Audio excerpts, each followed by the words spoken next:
Saint Martin দ্বীপে সূর্য উদয়ের সাথে সাথে আমাদের ছুটে যাওয়া সেন্ট মার্টিন দ্বীপের উত্তর সমুদ্র সৈকতে।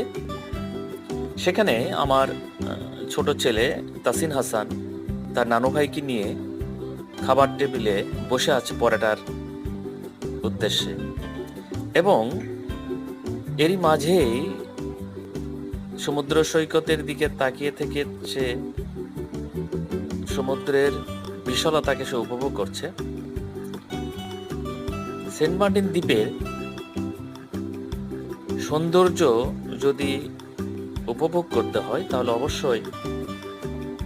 তাহলে সেন্ট মার্টিনে গিয়ে এক রাত কিংবা দু রাত অবস্থান করতে হবে। সেন্ট মার্টিনে থেকে সূর্য উদয় এবং সূর্যাস্তের সৌন্দর্য যদি উপভোগ করতে না পারেন, তাহলে আসলে সেন্ট মার্টিনের মূল সৌন্দর্যটা উপভোগ করা যায় না। সকালের নাস্তার জোর প্রস্তুতি চলছে, পাশাপাশি সমুদ্রের তীরে সাম্পান থেকে মাছ নিয়ে সৈকতে যে কার্যকলাপ চলছে সেগুলো আমরা দেখতে পাবো।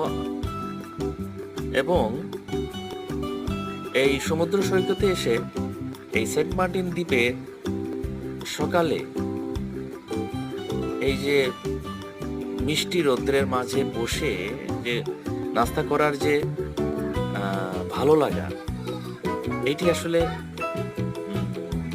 ছবিতে কিংবা মুখে বলে বোঝানো সম্ভব নয়। একেবারে ক্ষুদ্র পরিসরের নাস্তার টেবিল, কিন্তু ভালো লাগা আর বিশালতা এখানে